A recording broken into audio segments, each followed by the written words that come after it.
Howdy, folks. I do hope you all had a great weekend, and welcome to another episode of Mingles with Jingles. This week's episode is going to be slightly different for a couple of reasons.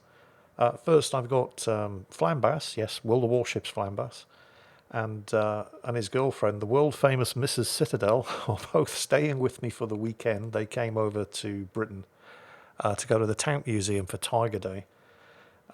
Today, Monday, when this video goes out, they're going to be in London visiting, amongst other things, HMS Belfast and all kinds of stuff. But they spent Saturday and Sunday with me, so given that I record Mingles with Jingles on Sunday, I don't want to be a rude host. Although they are popping over to the Submarine Museum, which is here in Gosport, to go on board HMS Alliance. And I'm recording this now, while they're out for a couple of hours. So I don't have a huge amount of time to do this video. So that's one of the reasons why it's going to be slightly different. It may be a little shorter than you might be used to. But the other reason why today's video is going to be slightly different is, well, you'll see when it happens. You'll understand. Anyway, for the moment, however, let's kick off with some PC gaming news.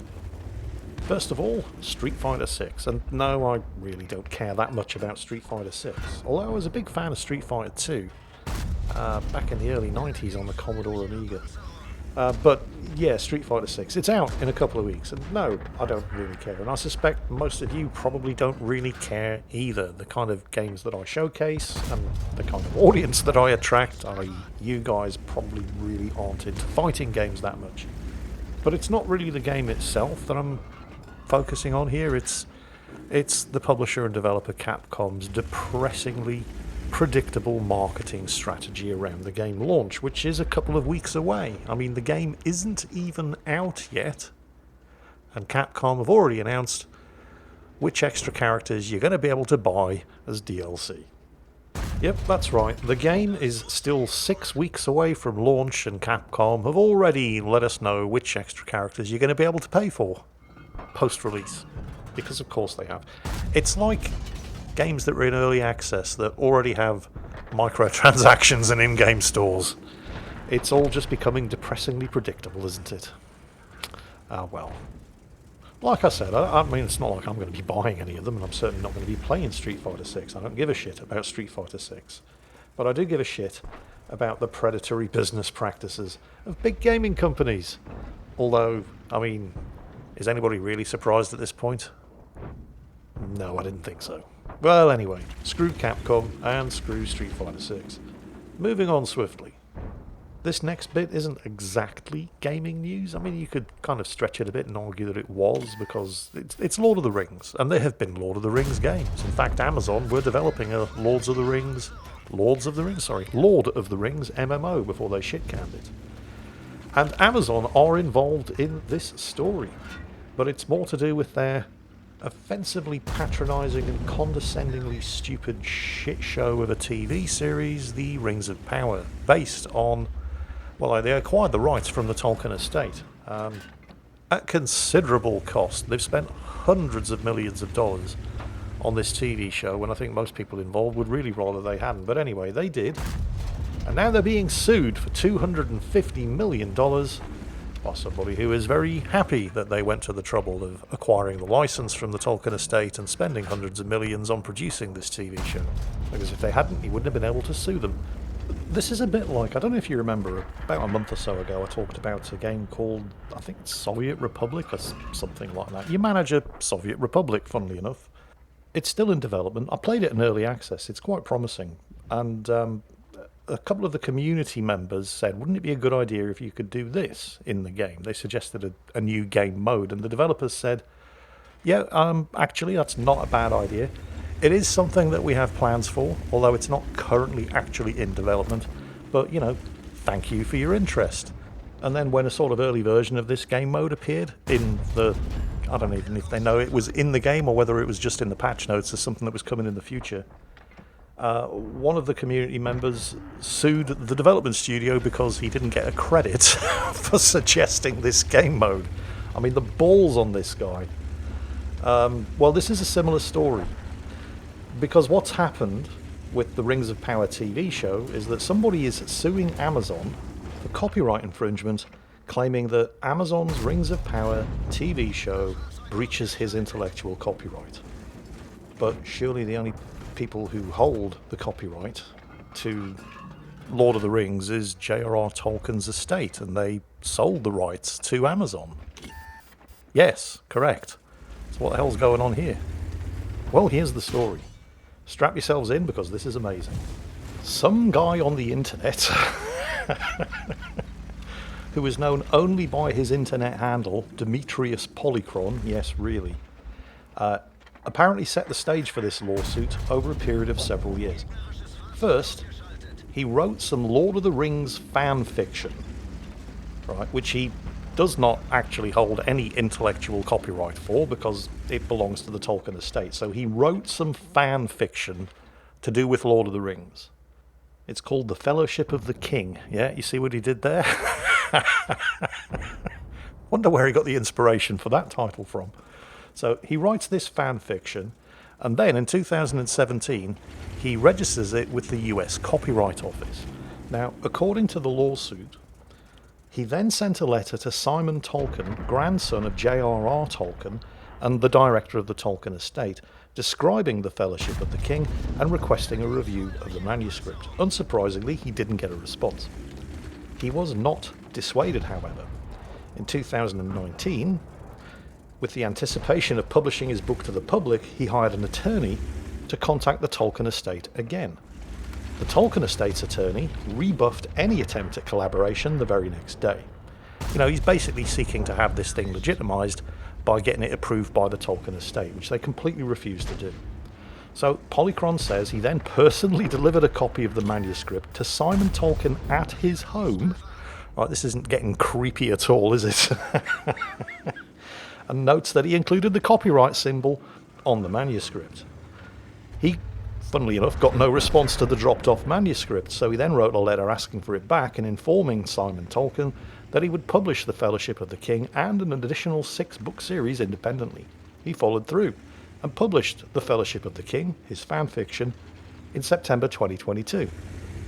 Ironically enough, he self-published it on Amazon.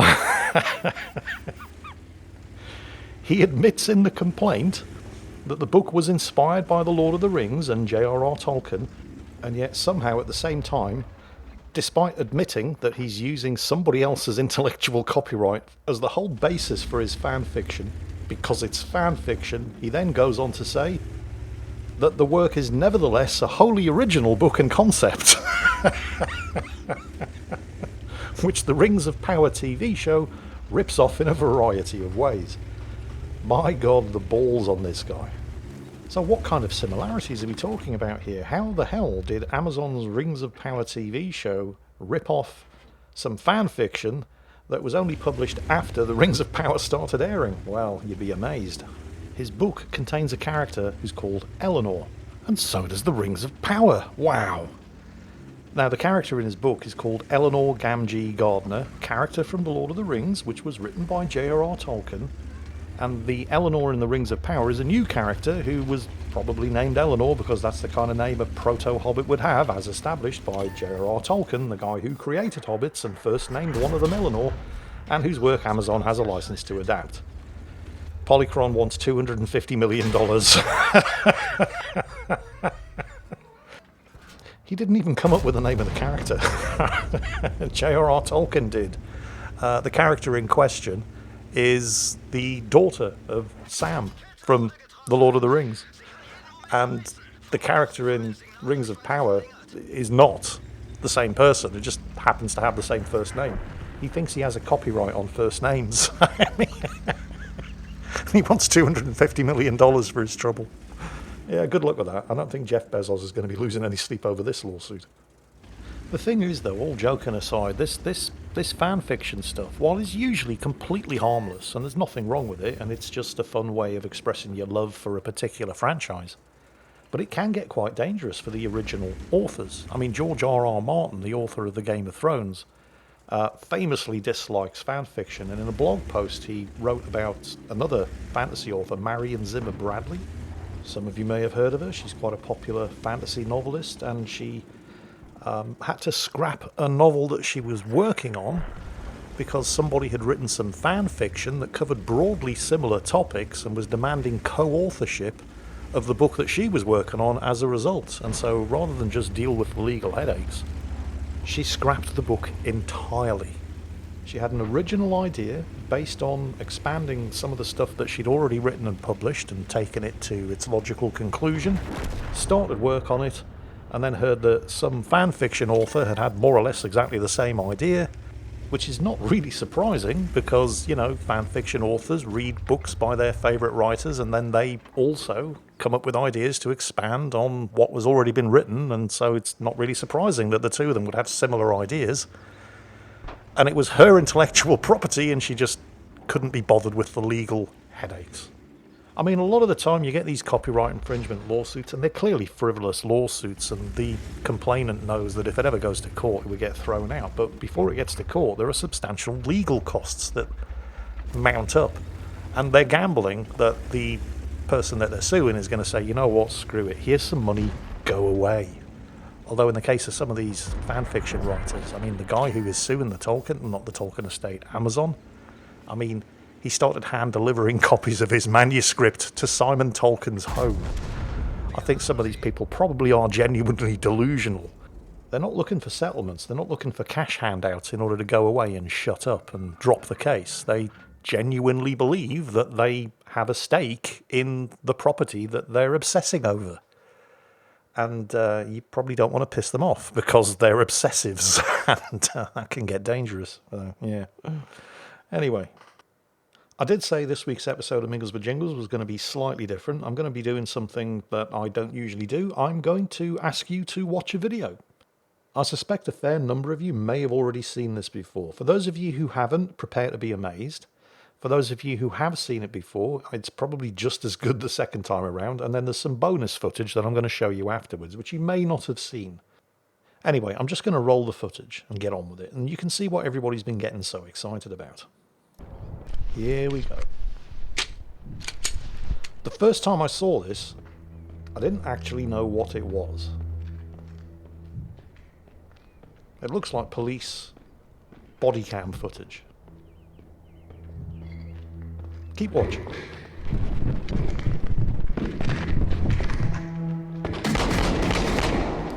Shots fired! Shots fired!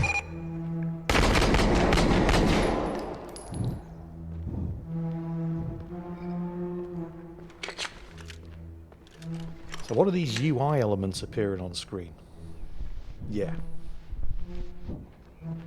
We'll talk about that afterwards. That's how the faces of the victims have been pixelated out.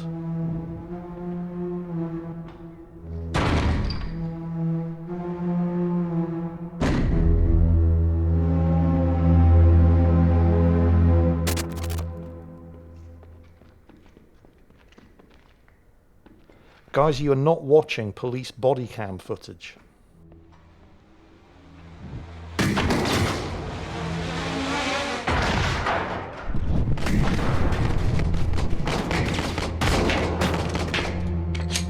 You're not watching video footage. This isn't a Freddie Wong or Corridor Digital video recorded for YouTube. This is cut from a TV show or a movie. This is gameplay. The game is called Unrecorded. You can wishlist it on Steam. This is Unreal Engine 5 gameplay. Yes, really. Holy shit. This is somebody playing a game. An in development game, but a game. Where the fuck is Oscar? It's only after watching it a couple of times that you start to see this isn't actually live action. Like when the character at the end fell over right before the explosion, he had no shadow, things like that, which is to be expected because it's still in development. But people didn't believe that it was actual gameplay. They thought, no way, this is pre-rendered, it's recorded video, it's live action, and so the developer went on to Twitter to prove that it was actual gameplay. Check this out.